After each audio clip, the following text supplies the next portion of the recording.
La mise en ordre, la mise en place des structures algébriques dont on a besoin avec les nombres, c'est quelque chose qui a été, qui doit énormément, disons beaucoup, à Évariste Galois, qui est un mathématicien français, un jeune mathématicien français qui est resté jeune parce qu'il est mort, il avait à peine 20 ans et demi, 1811-1832. C'est quelqu'un qui est pris dans la folie de l'époque, et qui est donc un révolutionnaire en fait, en même temps qu'un mathématicien.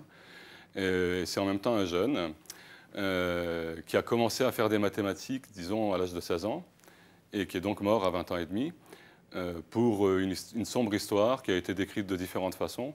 Mais pour l'essentiel, on peut penser que c'est un complot politique, disons, de la police de Louis-Philippe, qui a servi à éliminer un opposant. Alors, Évariste Galois n'a pas eu de chance, il était républicain. En 1830, il est républicain. Il passe le concours de l'école polytechnique, il passe le concours de l'école normale supérieure.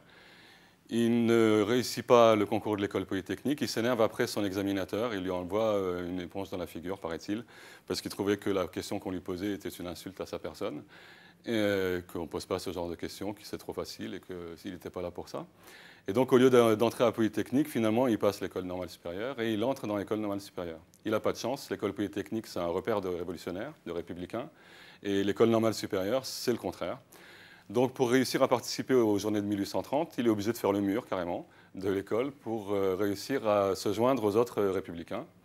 Et à cause de ça, il va aller à Sainte-Pélagie, il va rencontrer Gérard de Nerval à Sainte-Pélagie. Donc, c'est quelqu'un qui a un style très romantique et qui gêne beaucoup la monarchie de l'époque. Il aurait porté un toast avec un poignard levé au-dessus de son verre pour boire à la santé, soi-disant, de Louis-Philippe. Et donc les indicateurs qui étaient présents ont trouvé le moyen, disons, d'organiser une espèce de complot, soi-disant pour une raison amoureuse. Il s'est retrouvé à faire un duel au pistolet, alors qu'il n'avait jamais tenu un pistolet de sa vie, contre quelqu'un qui savait très bien se battre.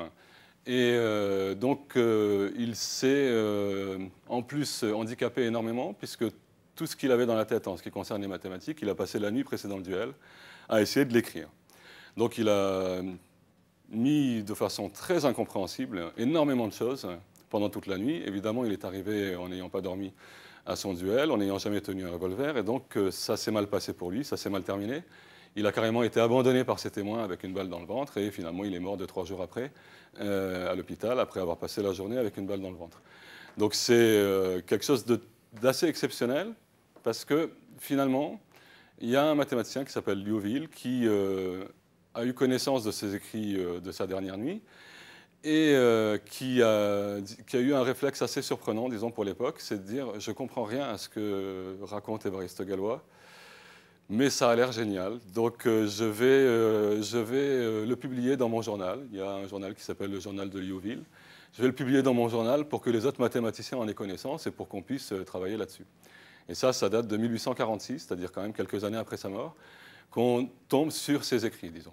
Et que les écrits d'Évariste Galois, assez incompréhensibles, assez difficiles à comprendre, ont été mis à la disposition des mathématiciens et on s'est rendu compte que c'était effectivement génial et qu'il avait effectivement fait avancer énormément les choses.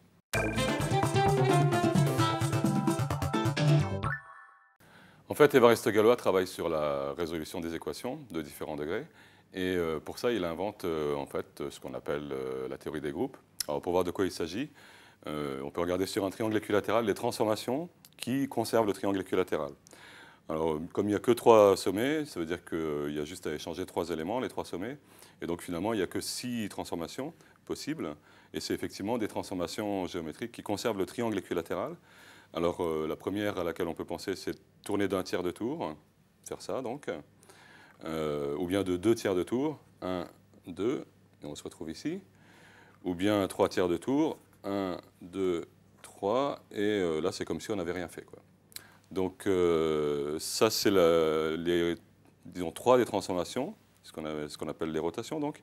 Et il reste les 3 symétries par rapport à ce sommet-là. La médiatrice qui part de ce sommet-là, disons. La médiatrice qui part de ce sommet-là, le sommet numéro 2, le vert. Et pareil pour le sommet rouge. Donc ça, c'est les transformations qui conservent le triangle équilatéral. Et en fait, si on les compose, si on les combine, si on les enchaîne les unes derrière les autres, alors on va rester dans les transformations qui conservent le triangle équilatéral. Et ça va nous permettre de montrer ce que c'est qu'un groupe, disons. Alors, par exemple, si je fais la rotation, on va l'appeler R1, qui tourne d'un tiers de tour, comme ça, suivi de elle-même, encore un tiers de tour, ça revient à avoir fait 2 tiers de tour. On ne peut pas dire que ce soit très compliqué à comprendre. Et donc, au niveau du tableau, ici, où on va pouvoir mémoriser les résultats, disons, je fais d'abord R1 et ensuite R1, et je dis que c'est la rotation numéro 2, c'est-à-dire que j'ai fait d'abord un tiers de tour, puis un tiers de tour, et dans la case correspondante, j'indique que le résultat, disons, c'est que j'ai fait 2 tiers de tour. Alors bon, on ne va pas faire l'ensemble des cases qui sont ici, mais disons qu'on peut vérifier, par exemple, une petite propriété un peu curieuse. Si je fais d'abord la symétrie par rapport au sommet numéro 3, S3, par rapport au sommet rouge, ici, suivi de celle qui concerne le sommet numéro 1, le sommet bleu. Si on regarde le résultat, c'est la même chose que si j'avais fait un tiers de tour dans le mauvais sens, c'est-à-dire 2 tiers de tour. Et donc, S3 suivi de S1, ça me donne la rotation de 2 tiers de tour. Et par contre, si je fais dans le sens inverse, d'abord S1, donc si je me remets en place, d'abord S1, puis S3, cette fois-ci, j'ai tourné d'un tiers de tour dans le bon sens. Donc c'est plus R2, c'est R1. Et quand on regarde ici S1 et S3, ce qui est noté ici comme résultat, c'est R1. Donc le résultat qui est ici et le résultat qui est là, ces deux résultats, ce n'est pas les mêmes. C'est-à-dire que si je compose deux transformations géométriques dans un sens ou dans l'autre, j'obtiens deux résultats différents. Alors c'est la situation en règle générale pour la composition des transformations. Ça veut dire que le résultat n'est pas le même, on n'est pas en situation de commutativité. Sur cette partie ici, simplement, juste pour les rotations, ici on a une symétrie par rapport à la diagonale. Les valeurs ici, les résultats ici sont les mêmes. Ça veut dire que c'est commutatif, mais c'est assez exceptionnel dans la composition des transformations. Pour les ensembles de nombres, ce n'est pas exceptionnel. On a affaire à beaucoup d'opérations, l'addition, la multiplication, qui sont commutatives.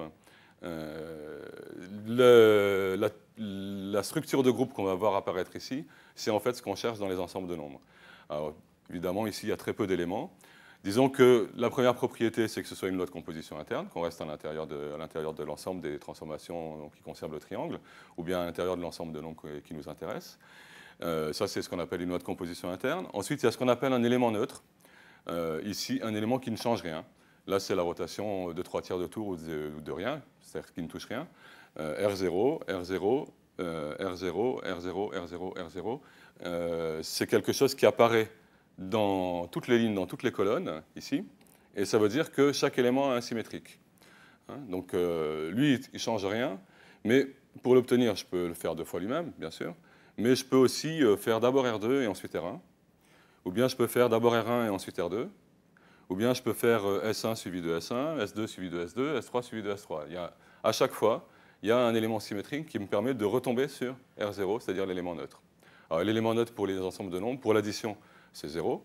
Ajouter 0, ça ne change rien. Pour la multiplication, c'est 1. Multiplier par 1, ça ne change rien. Donc on a des éléments neutres pour les opérations qu'on a l'habitude d'utiliser pour les ensembles de nombres. On a un élément symétrique pour l'addition et pour la multiplication. Pour l'addition, c'est ce qu'on appelle l'opposé. Pour la multiplication, c'est ce qu'on appelle l'inverse. Donc jusque-là, c'est relativement simple. Il y a une propriété qui n'est pas simple à vérifier sur une table de ce type-là. C'est une propriété qui fait intervenir 3 éléments. C'est ce qu'on appelle l'associativité. A priori, il s'agit de grouper les parenthèses de différentes façons. C'est-à-dire qu'ici, en ayant fait d'abord une des transformations, puis la deuxième, puis la troisième, bon, ça dépend comment on a fait. Est-ce qu'on a fait comme ça? Est-ce qu'on a d'abord fait la première, puis la deuxième, et puis enfin la troisième? Ou bien est-ce qu'on regarde le résultat en faisant d'abord, en groupant d'abord la deuxième et la troisième, et puis ensuite en disant, c'était la première combinée avec le résultat de ça. S'il y a égalité, c'est associatif, et s'il n'y a pas égalité, ce n'est pas associatif. Alors, vérifier ça ici, ça va être un petit peu fastidieux. C'est plus facile à voir sur les transformations elles-mêmes. Mais disons qu'a priori, c'est le genre de propriété dont on a besoin pour établir que c'est un groupe et pour les ensembles de nombres dont on s'occupe a priori.